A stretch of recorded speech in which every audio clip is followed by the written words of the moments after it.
Have you ever walked into a room and felt the weight shift? Not because of what you said, but because you said nothing at all. It's subtle.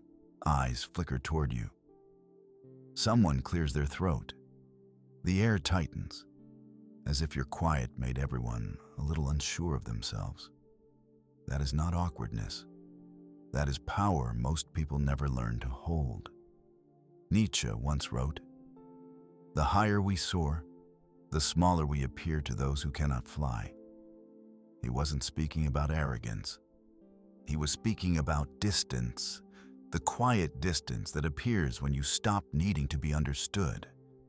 Maybe you know that feeling. You listen more than you talk. You leave conversations thinking, they never really heard me. You tell yourself it's because you're too soft, too patient, too invisible. But what if your quiet isn't weakness at all? What if it's the beginning of awareness? Silence, when you learn to stay in it, becomes a kind of mirror. It shows you who's truly comfortable in truth and who's only comfortable in noise. The world rushes to fill every pause as if stillness were danger. Nietzsche saw it differently. He believed that when you stop explaining yourself, you stop running from yourself. And in that pause, that heartbeat between reaction and restraint, something remarkable happens. You start to sense a deeper strength beneath the noise. That is where this journey begins. Because silence is not just the absence of words, it's the beginning of mastery. In the next part, we will look at why most people cannot stand that mastery, why the moment you grow still, the world grows restless. Have you noticed how the world never stops talking?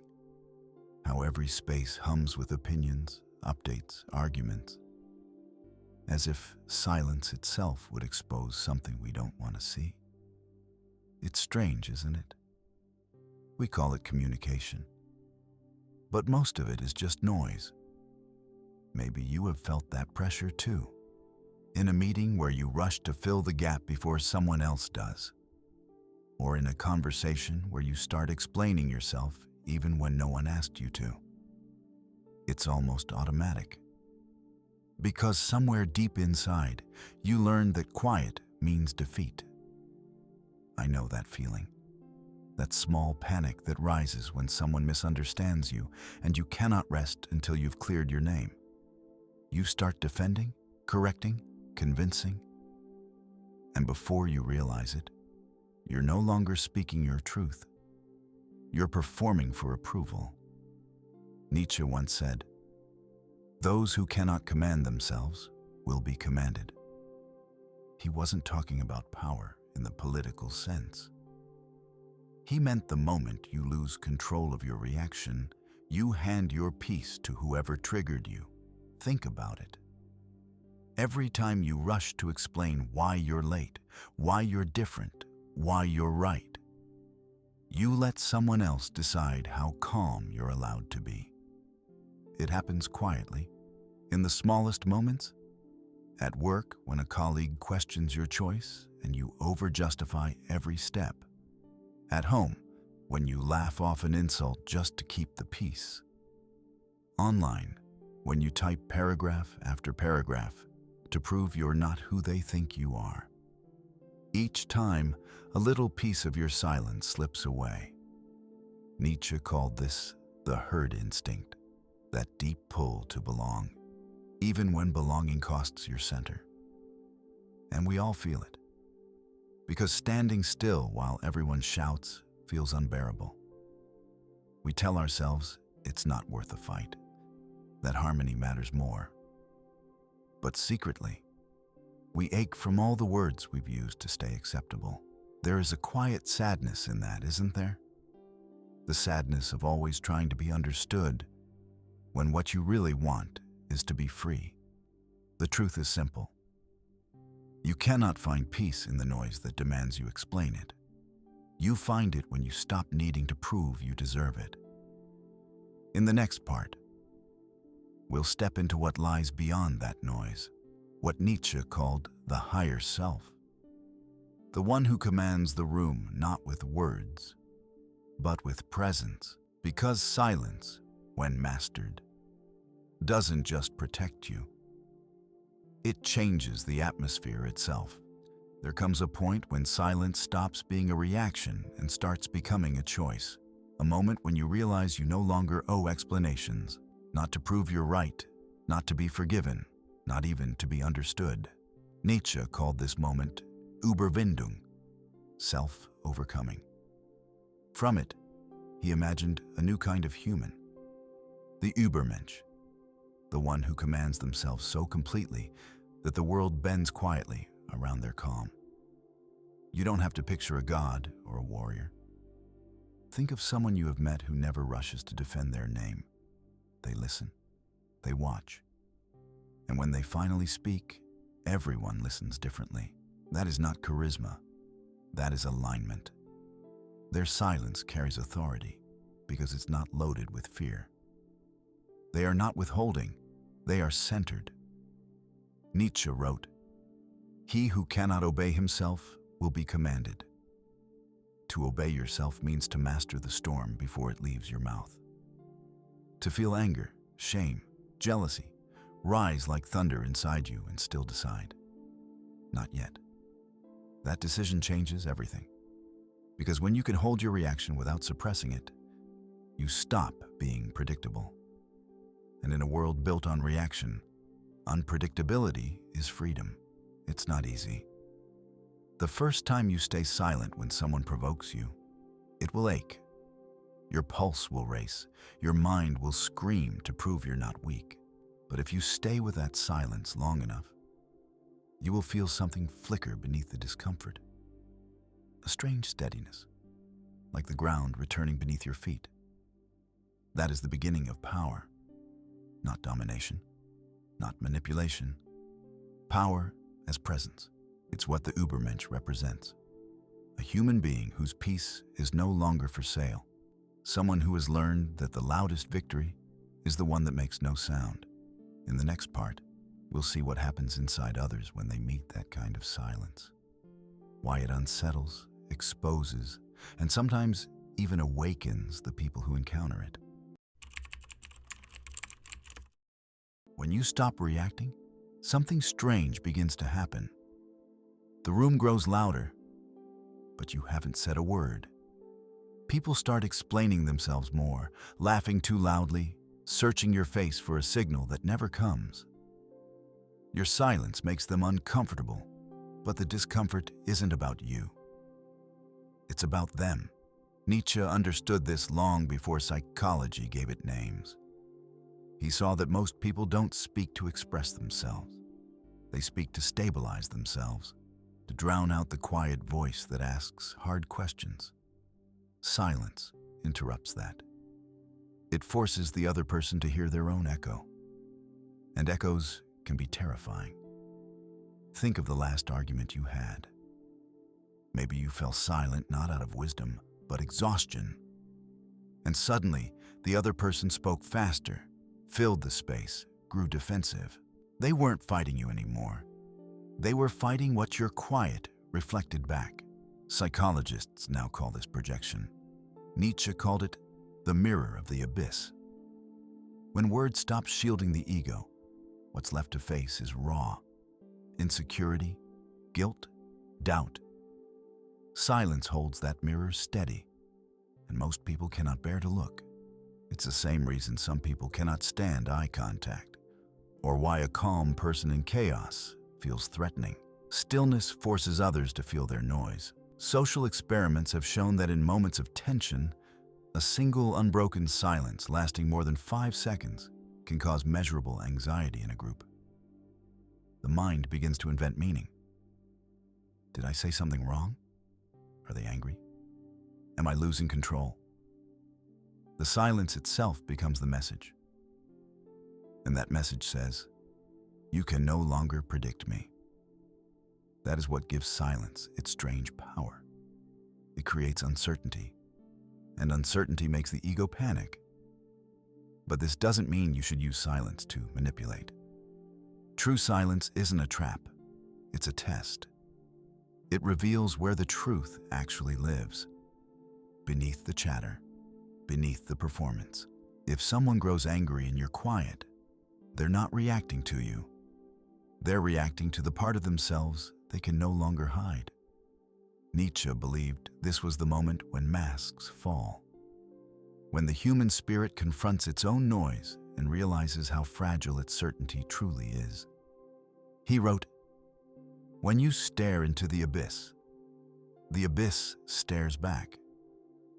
He wasn't warning against looking.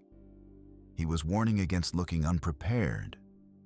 So when you hold silence in a world addicted to noise, you're not just being mysterious. You're creating space for truth to surface, even if it trembles as it rises. In the next part, we'll explore how to use that space wisely, how silence, when carried with intention, can become a deliberate form of influence, not through control, but through calm precision. Silence without awareness can look like withdrawal, but silence with intention, that changes everything.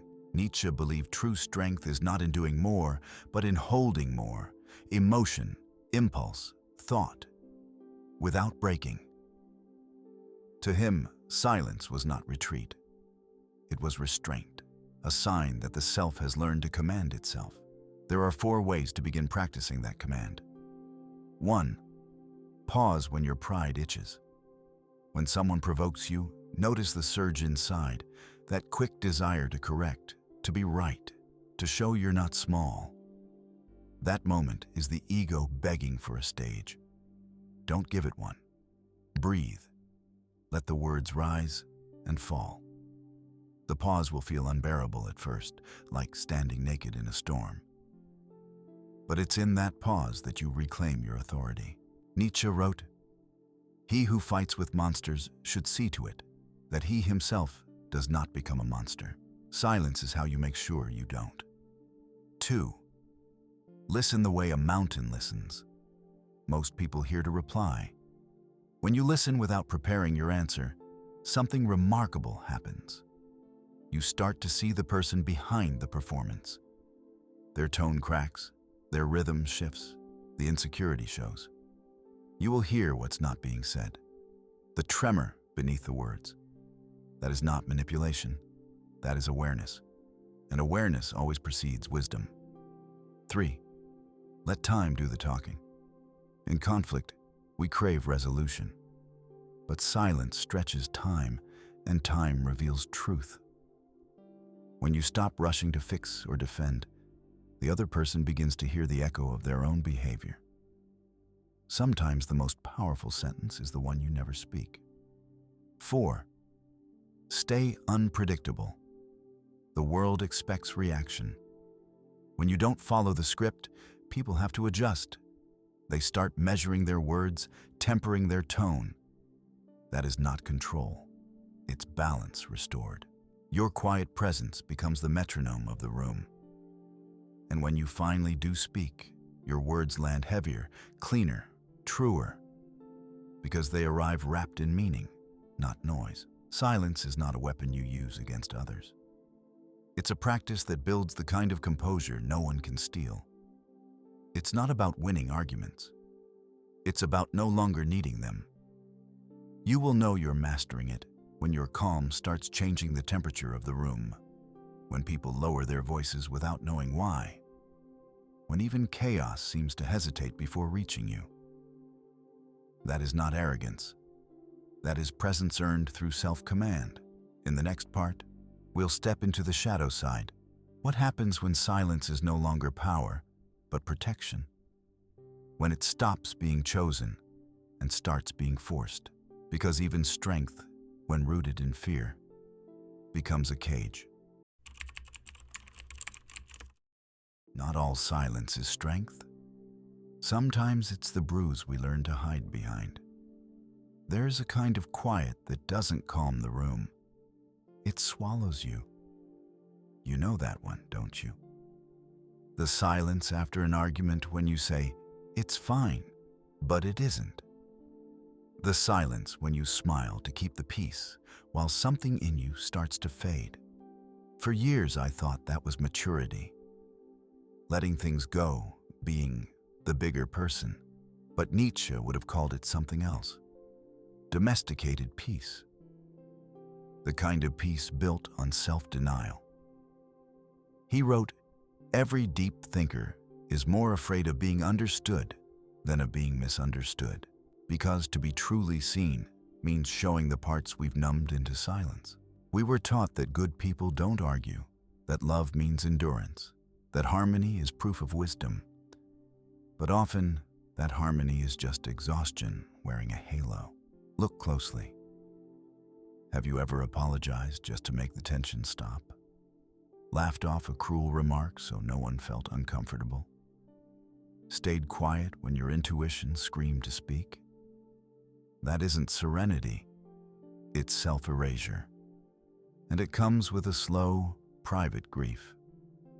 The grief of watching your own boundaries dissolve, while everyone thanks you for being so patient. Nietzsche warned of this trap when he spoke of slave morality, the invisible code that rewards meekness and punishes truth. It tells you that shrinking is virtue, that tolerance is holiness, that silence equals peace. But peace without self-respect is just another kind of war, one that never ends because you're fighting it inside yourself. When silence grows from fear, it turns heavy. You feel it in your throat, your chest, the pit of your stomach. It's the body's way of whispering, "This quiet is costing me something." And yet, there is hope in that awareness.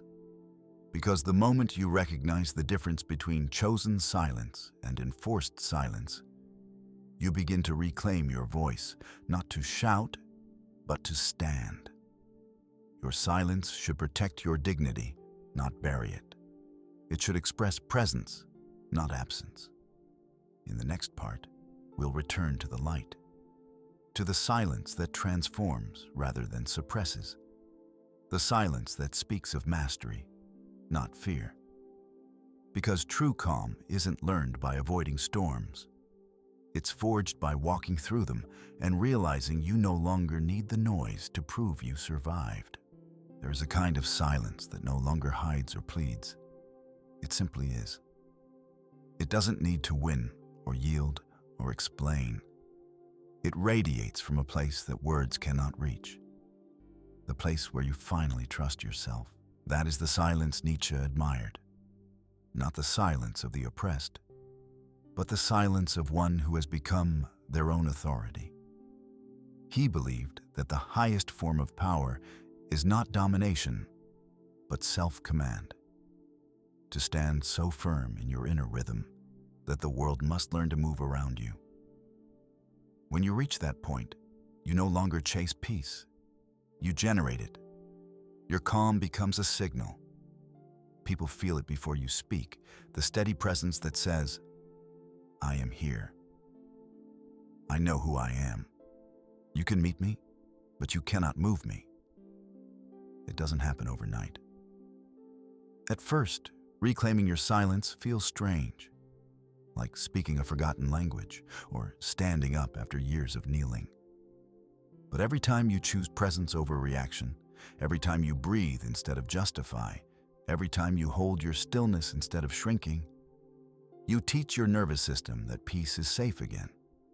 That is what mastery truly means. Not perfection, not detachment, integration. The storm still comes, but you are no longer swept away by it. Nietzsche once wrote, "Become who you are." It sounds simple, but it's the work of a lifetime. Because to become who you are, you must first stop performing who you were told to be. And silence, real silence, is the space where that becoming begins. So when you stand in a moment of tension and feel that old urge to explain yourself, remember this. Your worth does not need an audience. Your truth does not need applause. Your calm is not emptiness. It's arrival. Let your silence speak for you. Let it become the quiet boundary that separates peace from surrender. And when you do speak, let your words come from stillness, not from fear. Because when silence is chosen, it's no longer the absence of sound. It's the presence of self. If this message resonates with you, leave your mark below, not as a comment, but as a promise. I choose the silence that commands respect, not to join a trend, but to join a movement of minds returning to their own center. Together, we are the quiet revolution, the ones who no longer need to shout to be heard.